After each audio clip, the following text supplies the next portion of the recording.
Good afternoon. Welcome to News Hour live on GBC News, your news and governance channel. My name is Micheline Taka. We are also live on Facebook. Like and share. Welcome. ECOWAS convened an extraordinary session in Abuja on August 10, 2023, under the chairmanship of the President of Nigeria, Ahmed Tinubu. This summit was convened as a sequel to the recent summit held on July 30, 2023. It followed the illegal detention of President Mohamed Bazoum by members of the Presidential Guard in Niger on July 26, 2023.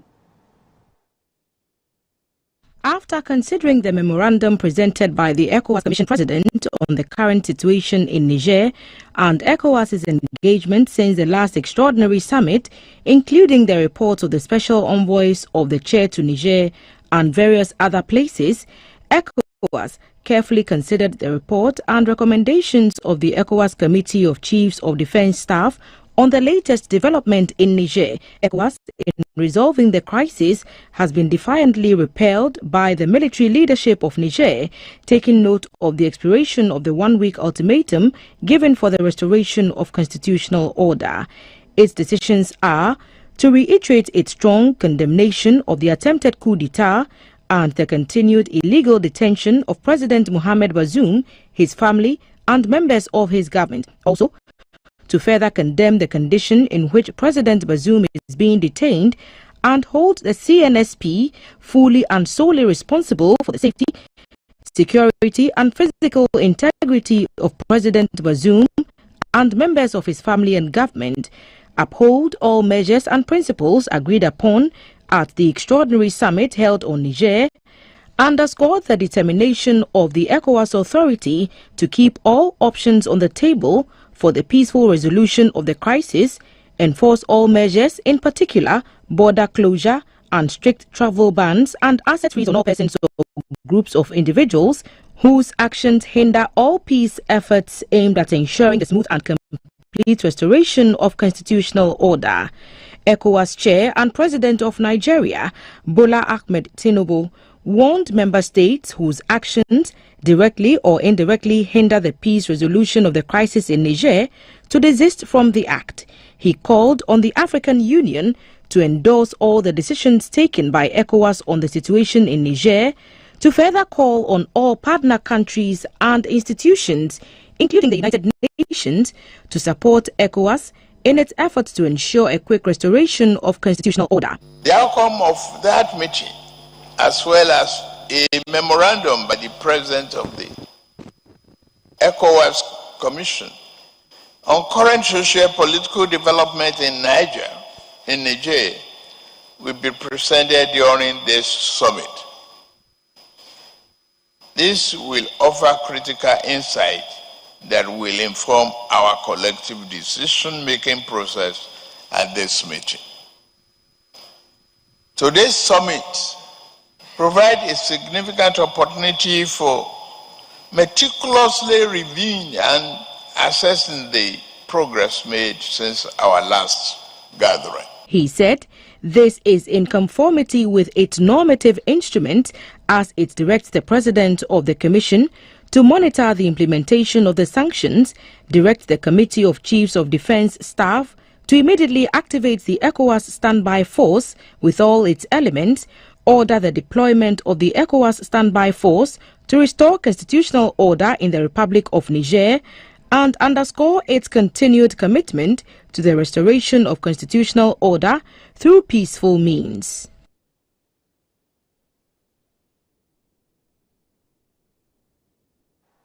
West African leaders have approved the deployment of a standby force to restore constitutional order in Niger, an intervention that will take place as soon as possible. The ECOWAS regional bloc did not provide details on the force to be deployed or the timetable for action against the military officers who seized control of Niger 2 weeks ago, disposing Mohamed Bazoum as president. But on his return to Abidjan from the emergency summit in Nigeria's capital Abuja, Côte d'Ivoire's President Alassane Ouattara said, quote, "The chiefs of staff will have other conferences to finalize things, but they have the agreement of the Conference of Heads of State for the operation to start as soon as possible, unquote. Cote d'Ivoire would provide a battalion of 850 to 1,100 men alongside soldiers from Nigeria and Benin, and other countries would join them. Earlier in Abuja, ECOWAS Commission President Umar Toure had announced the deployment of the bloc's force.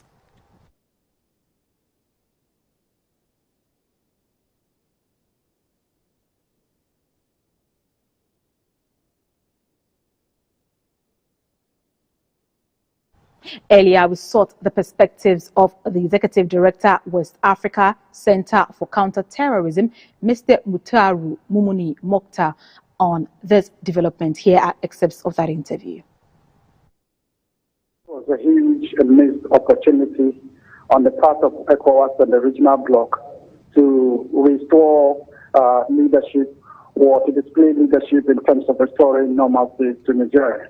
Fundamentals on the ground does not support the idea that we could contain any, outcomes relating to the kind of military intervention that we're looking at. I think that yesterday's meeting was a huge opportunity for ECOWAS to walk back in terms of the inclusion of the military intervention as an option on the table in dealing with the situation in Nigeria. We do not have the capacity to contain the possible, consequences of a military intervention. We need to walk back in terms of exhausting all the diplomatic channels, the non-kinetic approach, the non-armed, combat approach dealing with the situation. If you notice, since July 30th, when ECOWAS first convened, to discuss what measures on the table to respond to the situation in Niger, they included the element of not just sanctions, but also the possibility of a military intervention. That from the start communicates situation of mistrust or anxiety on the part of the military leaders. ECOWAS continued to emphasize or include the element of military intervention. And yesterday they went a step further to talk about activation of the ECOWAS standby force in dealing with the situation. That does not communicate goodwill on the part of ECOWAS. That does not communicate good faith in terms of negotiations. And so you would not have the military leadership, in terms of working and negotiating with the team. In fact, on Wednesday, we monitored the airspace of Niger, and we were able to catch or see an airplane that took off in Abuja towards Niger. When it reached the airspace of Niamey, it spent quite a number of minutes hovering in the air, trying to negotiate to land in Niger, in Niamey. They were not allowed, they were not permitted to land, and they had to make a turn back to Abuja. And that presumably was the ECOWAS team consisting of AU, African Union, and the UN. That was the third time such a situation had happened where the military leadership refused to meet with the delegation. Because the approach adopted by the ECOWAS does not communicate goodwill and trust and faith in negotiations. And that would be a very complex situation for ECOWAS to handle from now going forward. ECOWAS needs to walk back in terms of the use of threats, the use of military intervention in dealing with the situation. This is not the first time we've had military interventions and military coups in the region. And these things usually are a product or reality on the ground. It's a manifestation of the anguish and frustrations of citizens and security officials in terms of managing the affairs of country. And so when that happens, you will have a huge challenge in trying to, upturn or undo what has happened. You need to employ diplomatic efforts, negotiations that are devoid of armed, conflict or armed, intervention, and ensure that people who command the legitimacy and goodwill of the Nigerian people are part of the negotiation team. I've just been told that the former central bank governor, Sanusi, was able to make touch with the military leadership and spoke to the military leader and had a good conversation about, moving forward in terms of dealing with the situation. That actor is an actor with, goodwill and legitimacy to deal with. And so they need to, constitute a new construction of the negotiation team in dealing with the situation. Other than that, the current approach seems to excessively and, disproportionately focus on the idea of military intervention. That would not help us in reaching a resolution in Niger. Some African leaders have already pledged military support. Do we foresee Ghana taking steps to this as well? Well, anyone who means well for the region and for Ghana knows that we should not take that path. And I think the thinking in the Black House should not be about supporting this military situation in Niger. We need to maintain our non-aligned position in ensuring that, and actually not just maintaining a non-aligned position, but we need to prevail on all actors, including ECOWAS itself, to stand down and, do not resort to military intervention in Niger. If you're familiar with the security terrain within the sub-region, you would know that we have failed in the Sahel to deal with terrorism in the last 15 years. We have failed to deal with terrorism in the northeast of Nigeria. We have failed to deal with banditry in the northwest of Nigeria. Even in our own country, we have failed to deal with Boko for 17 years. How much more can we contain the reality of the military intervention in Niger? So we should not try it. Meanwhile, U.S. Secretary of State Antony Blinken has voiced support for efforts of the West African bloc ECOWAS on Niger without explicitly backing its call at a summit for military intervention. The United States has in recent days cautioned that military force should be only a last resort and that diplomacy was the best way to resolve the crisis. Mr. Antony Blinken said the United States will hold the junta that took power in Niger accountable for the safety of democratically elected President Mohamed Bazoum, his family and detained members of the government. Military leaders who've undertaken this action and made clear to them the imperative of restoring constitutional order, as well as everything that's at risk if they don't. As significantly, ECOWAS, the organization that brings together West African countries, is playing a lead role in making clear the imperative of the return to constitutional order. The possibility of military intervention in Niger has sparked debate within ECOWAS and warnings from neighboring Algeria as well as Russia.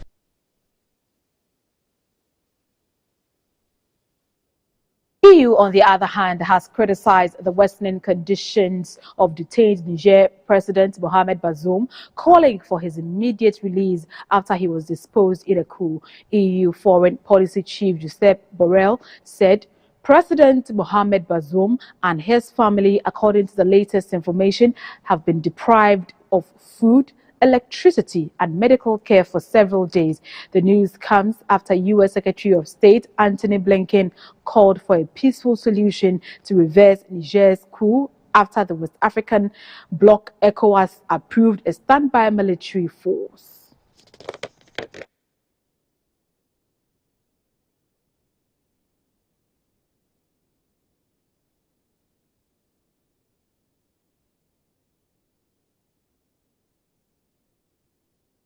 Away from Niger, back home, this year's Basic Education Certificate Examination BECE for schools and private candidates ends today nationwide. The BECE for school candidates was held at 2,137 examination centers across the country, while 15 centers, mainly in regional capitals, were for private candidates. 600,714 candidates, comprising 300,323 males and 300,391 females from 18,993 participating schools registered for the school examination.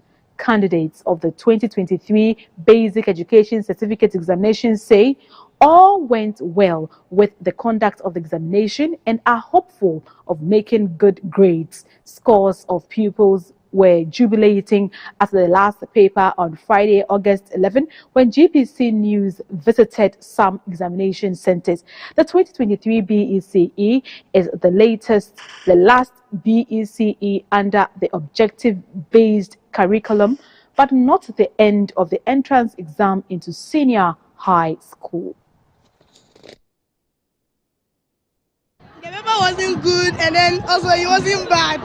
But we tried our possible best. We were afraid, but finally when we went through the exams room, we were not afraid again, and the paper was good. We enjoyed writing. After that, we decided to celebrate. The paper was cool.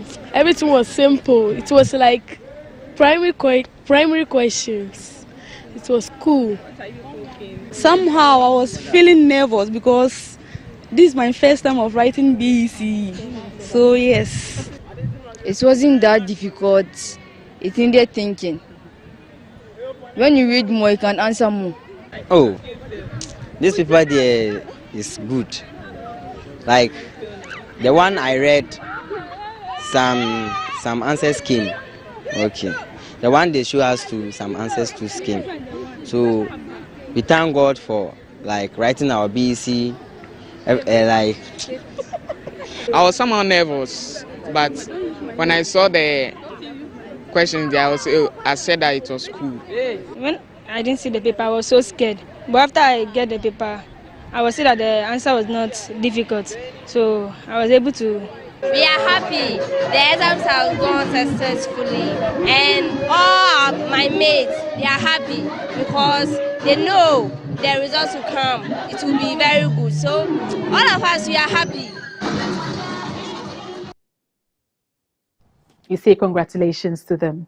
Following floods that cut off Wale from Nalerigu in the northeast region, a contractor is currently on site to fix the bridge that collapsed at Tenguri Banli community on the Nalerigu-Wale road. The situation rendered some residents in the affected communities homeless. Passengers traveling from Wale to Nalerigu and adjoining towns were left stranded. Here is a report by our Upper East regional correspondent, Peter Agrengre. What is happening at the Tanguli Banli community in the northeast region? Community members have come out here to support others who want to cross the road. This is the only place that they can be using for now to cross to the other parts of the community. And so it is due to the havoc that was caused from the torrential rainfall that happened here in northeast region. People coming from Nalerigu, others going from Wale to Nalerigu would have to patronize or have to pass here because the other side of the road has been cut off due to the rainfall. Minister has informed us also that it will take 2 weeks maximum for them to be able to fix the place. Not many would have thought that we'll be able to deploy contractors today, but you can see they are busy working, and I believe that given 2 weeks maximum, the road will be motorable. They are also thinking of constructing a belly bridge at the other side of the road to allow for some movement of people and goods. That will give enough time for them to do actual construction work on this side. So what you are seeing is more of a temporal measure. The youth are also here in their numbers. You can see that they are helping them to carry the people or even carry their luggage across.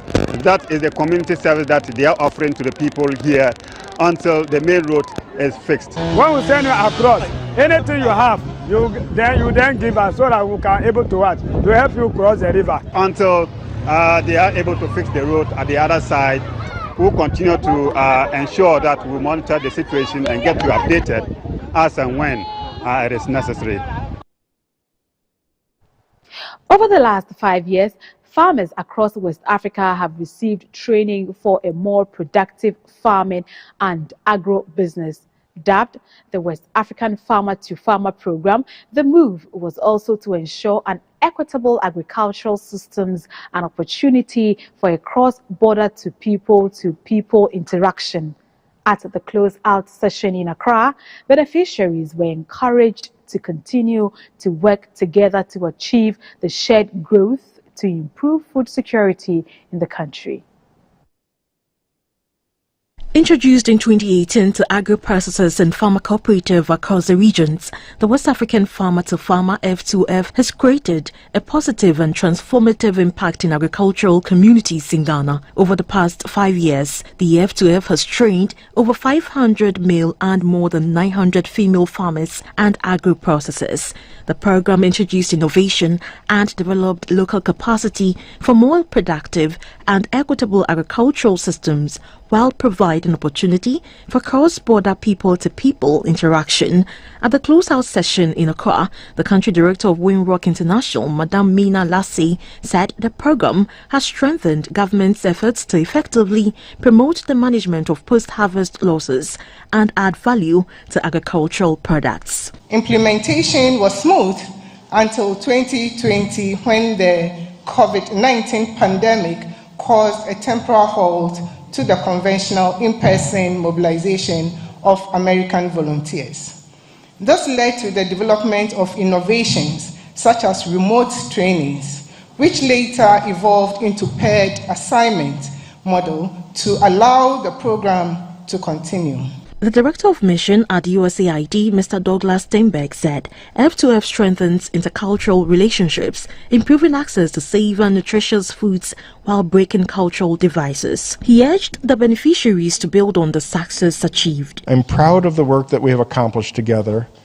We have made significant progress in improving agriculture productivity, increasing access to markets, and promoting sustainable practices. The Deputy Minister for Food and Agriculture in charge of crops, Mr. Yao Frimpong Ado, said agriculture continued to be the backbone of the country's economy, while urging the beneficiaries to work together to drive Ghana's agricultural sector to new heights. He said value addition and post-harvest handling continue to be a challenge which needs urgent attention in the country. Food security is a fundamental concern for any nation, and Ghana is not an exception. Ensuring that all our citizens, especially women, children and other vulnerable groups, have access to nutritious and sufficient food is at the core of our agricultural policies. After 5 years of support, the chairperson of the Renewable Women's Association, Madame Victoria Ugan, said she no longer buys fertilizers but can make her own organic fertilizers for their farms. Since 1991, Winrock volunteers have completed over 6,600 assignments in 59 countries, including Ghana, Guinea, Liberia, Mali, Nigeria, and Senegal. The F2F, an initiative of Winrock International, was funded globally by the United States Agency for International Development. The National Entrepreneurship and Innovation Program, NEP, is disbursing a second tranche of funds to support the youth in agriculture. This forms part of government's response to mitigate the impact of COVID-19 pandemic on farmers under the Ghana Cares Obatampa program. Beneficiaries will receive amounts ranging between 10,000 Ghana cedis to 100,000 Ghana cedis. 500 applicants from across the country are benefiting from the funds. Agriculture has been identified as an important economic pillar in Ghana's development agenda. Hence, policies and programs have been rolled out to encourage, especially the youth, to engage and invest in the trade. One of such programs is the Youth in Innovative Agriculture Program, a sub-project under the Ghana Cares Obatampa program being run by the National Entrepreneurship and Innovation Program, NEIP. So far, 24,000 youth across the country have been trained and supported with a first tranche of funds under the program in 2022. Currently, a second tranche of funds is being disbursed to about 500 youth under the program. The Chief Executive of the National Entrepreneurship and Innovation Program, Mr. Kofi Ofosun-Kansa, said the fund is to cushion the youth in their businesses, especially those in the agricultural sector. We did a call for application to attract young people onto the program, and as many as 40,000 young people expressed interest, and we were able to train 24,000 of them. We've had beneficiaries from all 16 regions of the country. We trained them in 40 agriculture training institutions across the country in all the 16 regions. Last year, we did disbursement to about 500 beneficiaries, and currently we are doing another 500. We phased the disbursement because government doesn't have all the funds at a go. Some beneficiaries spoke with GBC News. Agriculture requires a lot of money, and there are a lot of opportunity in agribusiness. But most of the time, we the youth, sometimes we try to look for more greener pastures instead of considering agriculture. I intend to expand my maize farm. That will help me to be able to employ other people. I want to encourage my fellow young ladies who are sitting at home, not doing anything, and then because of lack of funds and then unemployed, they go around giving themselves to men. So I want to reduce that issue, that this grant will help me to be able to employ those young ladies. The 100 billion Ghana cedis COVID-19 alleviation and revitalization of enterprises support CARES Obantapa program is a 3.5-year comprehensive program to mitigate the impact of COVID-19 pandemic, return the country to a sustained path of robust growth, and to create a more resilient and transformed economy. A mock parliament was organized at the University of Cape Coast for 3 selected institutions of higher learning: the University of Cape Coast, Takwara Technical University, and the Cape Coast Technical University. It formed part of activities marking 30 years of uninterrupted parliamentary democracy in Ghana. They debated on the motion, has the introduction of artificial intelligence and smartphones made students and researchers lazy?